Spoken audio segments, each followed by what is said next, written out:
Detroit, the automotive capital of the world.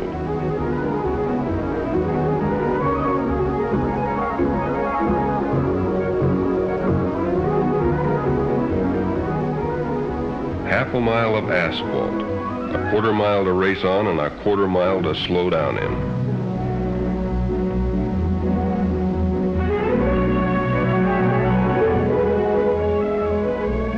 Thousands of people, but with one idea, one dream, to build a hot rod that is swifter than any other hot rod in its class.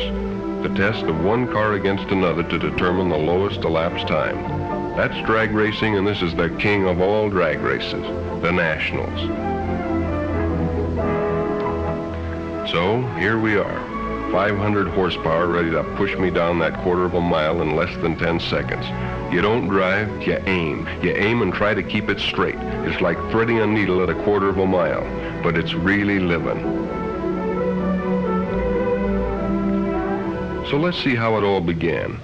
I guess everybody has his Shangri-La. For us, it's drag racing. I say us because it takes a team to build and race a top contender. The happy hours of a man's life are spent creating something. Some people paint, others write. Some design a rocket to the moon. But for us, it's trying to build a machine that'll cover a quarter of a mile quicker than anything else on four wheels.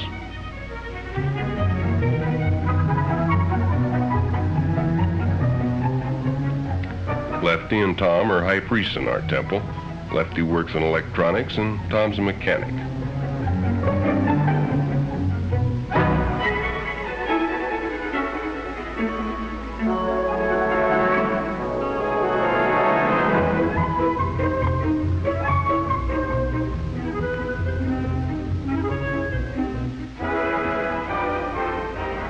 And there's the High Llama, Jim Nelson. He's the engineer. In real life, he's manager of a speed shop in Oceanside. Tom and Jim are brothers. There I am with a jacket supervising the job. You gotta keep an eye on these boys or someday you'll mash down on the throttle and head right into outer space. Takes a lot of doing to make a record run. These cars are more highly bred than a racehorse. In fact, this is probably the most specialized type of machinery in the automotive world.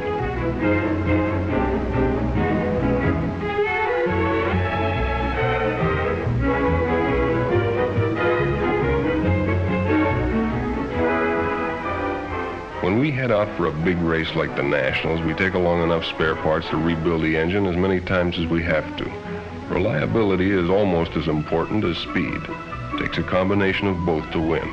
In fact, I've known it to happen where the fastest car isn't necessarily the winner.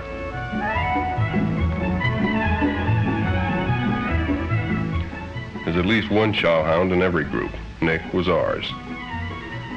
Nick and Mike had farther to come than we did, so we set up a rendezvous.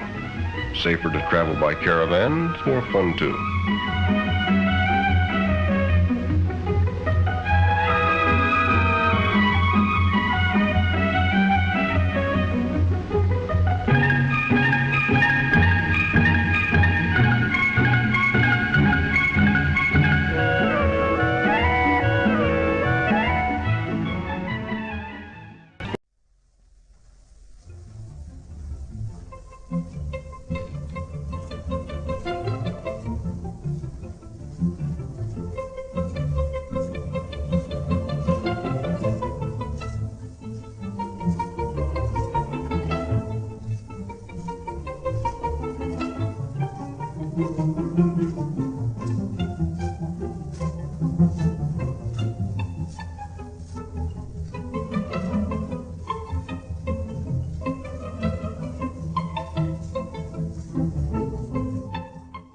You hear a lot about the beauty of the Southwest, but unless you drive east, you never really get a good look at it.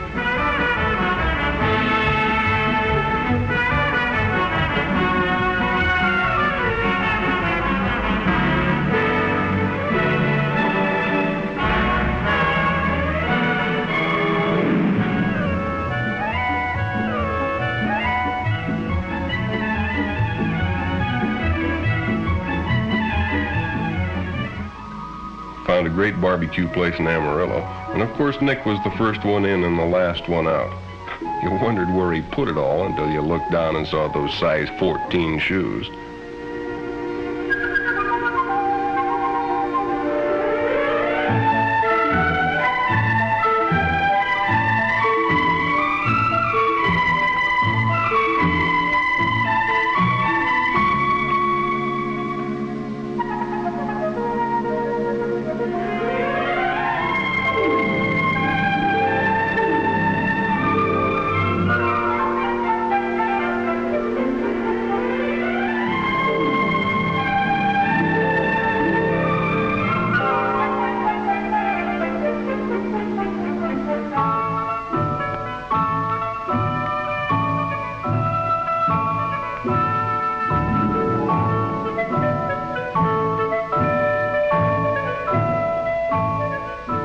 Always good to see old friends again, and we joined the Parkers in Oklahoma to catch a meet before pushing on. Give us a chance to work out the bugs and get the cars in top tune before arriving at the Nationals.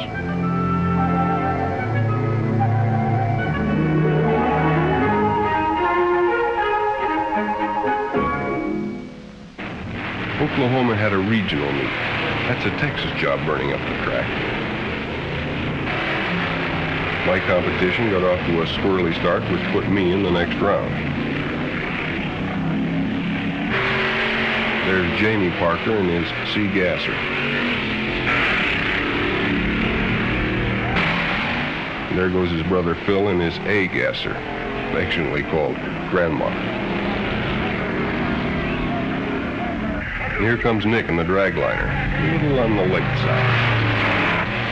Lady Luck was riding on my shoulder all day. And there's the Allison against the twin Chevy. You can't see it for the smoke, but the Chevy won. And so did we. Jamie got first in his class, and we won a savings bond for top elimination.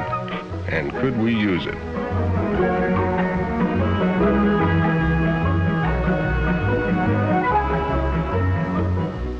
All work and no play could make drag racing a very dull sport. So after a hot day at the track, it's always pool time.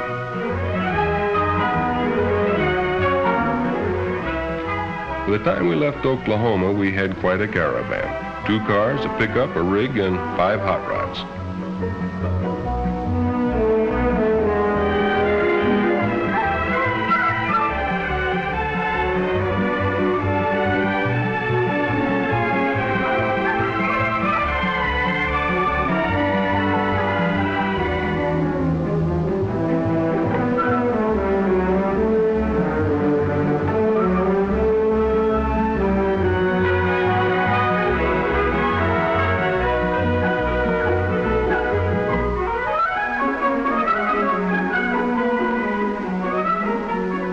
Got to St. Louis and crossed the Mississippi, the weather began to look a little on the threatening side.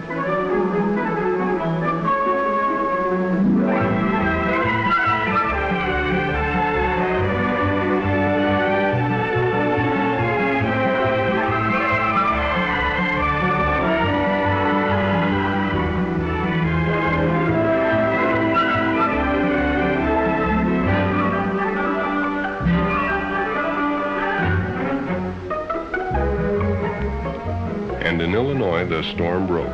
From there to Detroit, it was solid.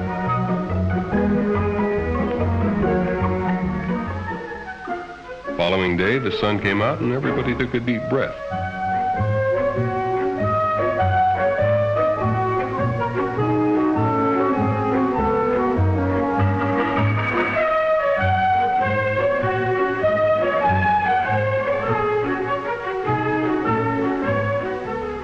Even so, we almost lost the whole day unpacking everything and getting it dried out.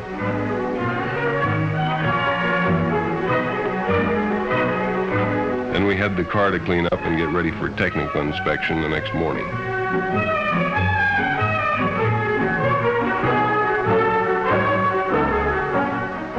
All cars must pass a thorough technical inspection by representatives of the National Hot Rod Association. The association's rules have been responsible for setting and keeping the high standards of safety so typical of modern hot rodding. Classes are divided according to body types, engine size, and weight of car. This affords a wide variety of creations for hot rod enthusiasts to develop.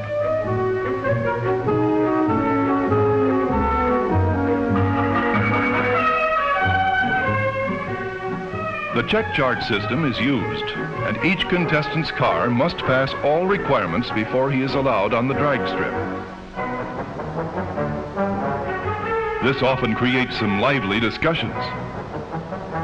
Weighing in is always a critical moment.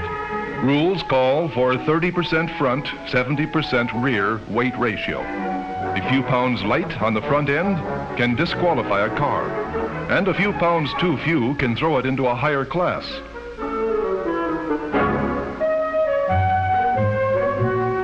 After technical inspection, the crew transports the car to the pit area, where a thorough tune-up is done before their first run.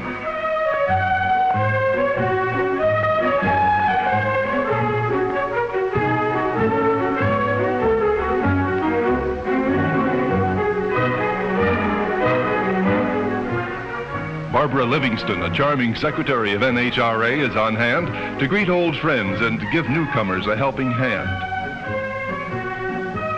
Once satisfied, the crew wheels the car through the staging area, and an amateur photographer gets her chance before the car gets to the starting line.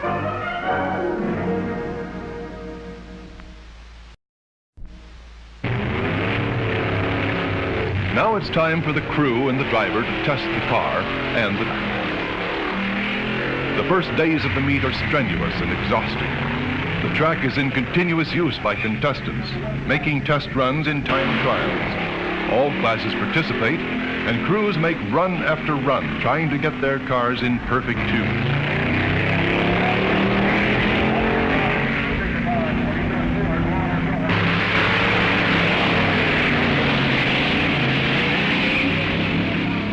For the spectator, it's an exciting time too, because they have the opportunity to observe the many different classes in action and compare their elapsed times. It is not at all unusual for the meet's best elapsed time to be set during the time trials.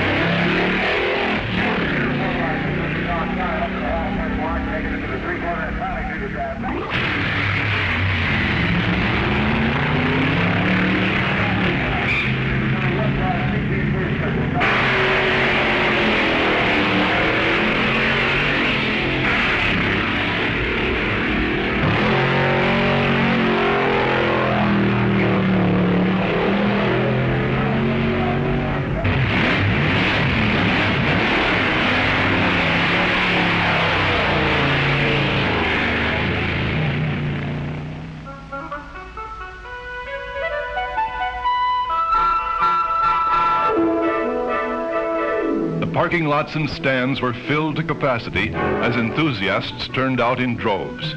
Hot rodding has really come of age in the last decade. Since 1950, the sport has grown from only 2 active strips to the present colossal number of more than 250. This group from Washington represents the best in cooperation. Father drives, and the whole family acts as crew.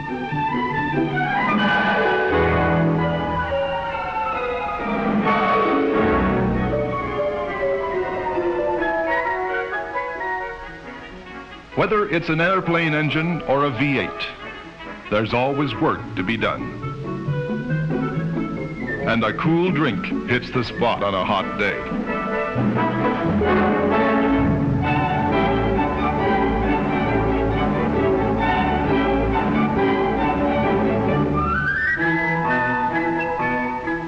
For us, the big day was here. We were ready for the flat-out run to see if we really had it or not.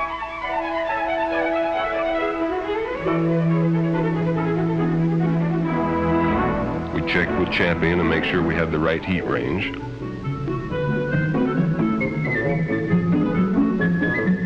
The Parkers were all at it too, making their last-minute adjustments.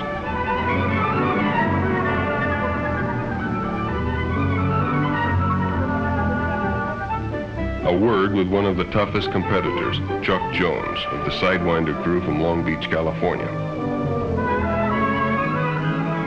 And then we were ready to take her down to the line.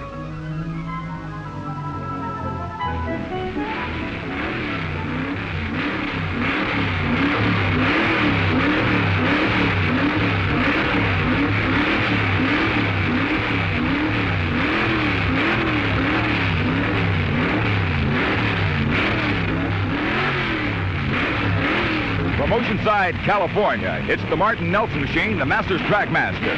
They'll be running down for a record run.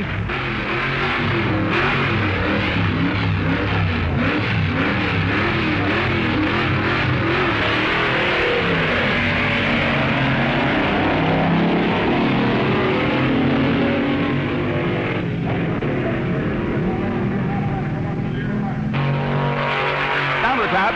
With top elapsed time on our Crondeck clocks, a 9.12 seconds. The Nelson Martin machine, the Masters Dragmaster. With the lowest ET of the meet so far and a possible record, they had to check the gas to make sure we weren't on rocket fuel.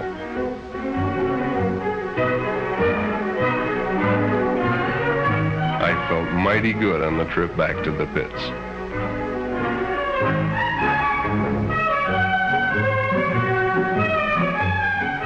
You never want to count your chickens, or however the saying goes, because the day of eliminations we heard those expensive noises when we fired her up.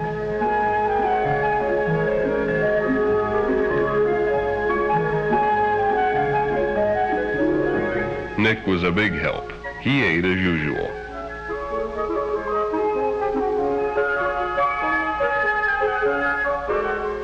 There was nothing to do but tear her all down and see what the trouble was.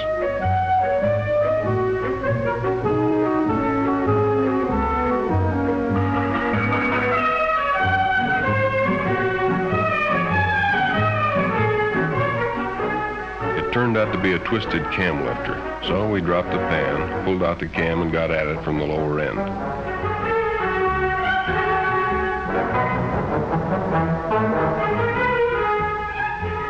Fortunately, the cam was okay. The eliminations were starting and time was working against us.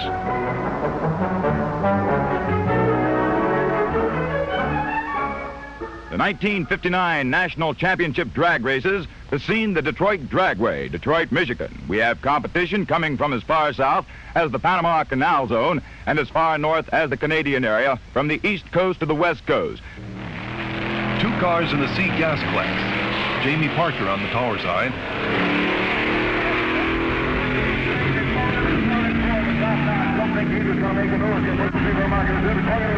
It looked like everybody in Detroit was in the stands.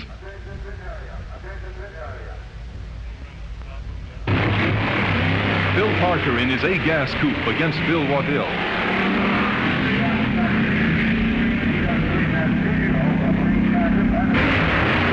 Two four-bangers with Ray Huckabee of Houston, Texas on the spectator side, taking an early lead. A Thunderbird and a Corvette in the sports car class.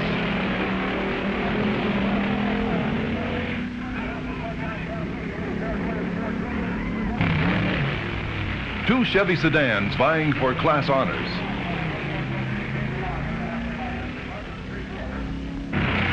The original Hot Rods, 2 street roadsters. An Austin against a Fiat in the altered coupe class. The Cotton Pickin' Special from Arizona taking the lead in the modified roadster class. In the competition coupe class, Naki and Veselka's last year's class winner blows up and loses to Robert Andrews of Ohio. Bernie Partridge in Misfortune from California gets a good start in the modified roadster class. With only minutes left, we got her buttoned up and down to the staging area.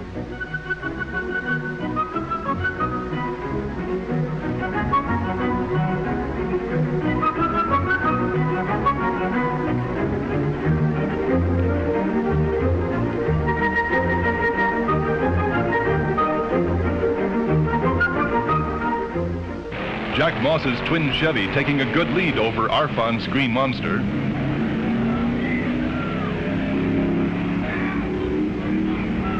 Tex Ishimaru taking an early lead in his A Dragster. And the very beautiful Misfire III, a blown Chrysler dragster from California on the spectator side. 2 blown A dragsters getting off to a good start.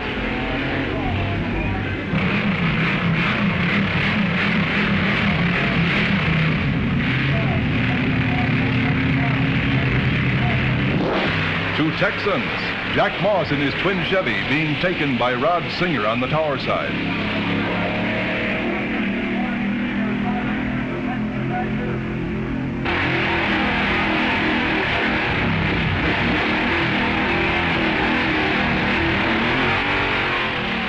Dode Martin in the Dragmaster losing to Tex Ishimaru.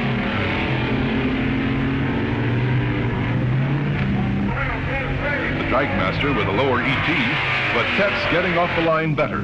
Well, that's drag racing.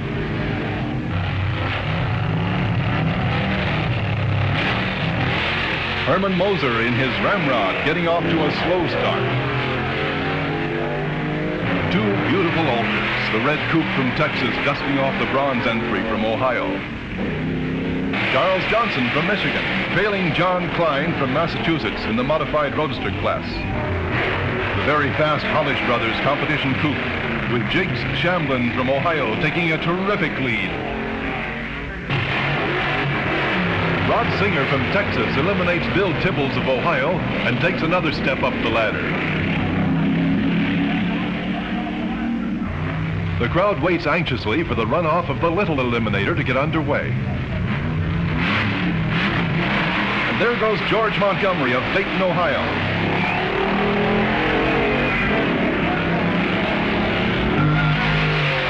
The winner with hood flying.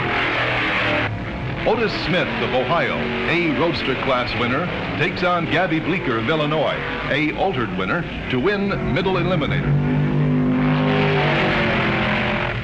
Wally Parks, president of NHRA, talking to Mr. Ed Cole, general manager of Chevrolet, and Robert Peterson, publisher of Hot Rod magazine, with Mr. Tex Colbert, president of Chrysler Corporation.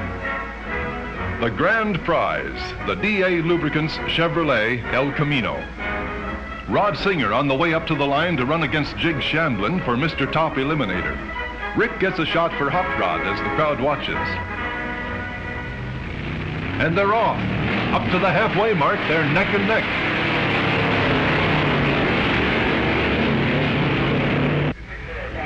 And coming into the traps is Rod Singer way out in front. Bad luck for Jiggs Shamblin, who dropped the clutch in the Hollish Brothers' beautiful competition coupe.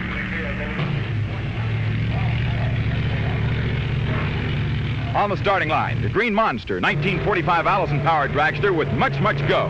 And there's the flag. It's Bill Smith getting on the big green sign. He approaches the quarter mark of the strip, going wild up to halfway. He's on it and into the three-quarter. He's really coming on and into the traps with a top time, a top convict time of 170.45 miles per hour. 170.45 miles per hour with the top time of the meet. And then the awards. The trophy for traveling the greatest distance to the Nationals, accepted by Mike Bamber. The award for the best appearing car and crew goes to Darrell Zimmerman of Colorado.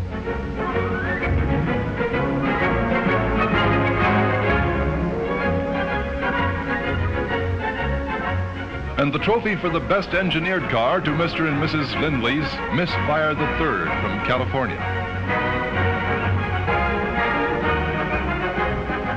Wally Parks presents the Eliminators Trophy in the sports car class to Jack Horsley, Jr. of Miami, Florida, who won in his Lincoln-powered Devon. George Montgomery of Dayton, Ohio, receiving his trophy for winning as the Little Eliminator. To the beautiful Otis Automotive Special of Akron, Ohio, goes the trophy for Middle Eliminator.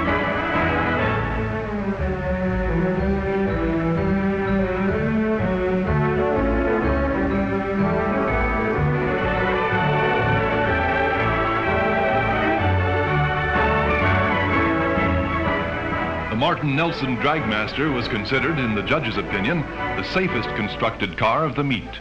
They also won the trophy for the lowest ET. Wally Parks beckons to the crew of the Green Monster to share honors with Art Arfons for establishing a new top speed record on gas of 170.45 miles per hour. And here comes the Singer-Miller car being pushed back to the winner's circle. The car that won the meet.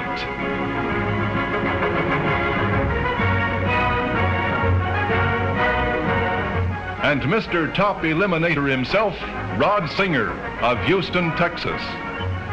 And to the winner, the beautiful Champion Spark Plug Trophy, the DA Lubricant El Camino, and the Kiss.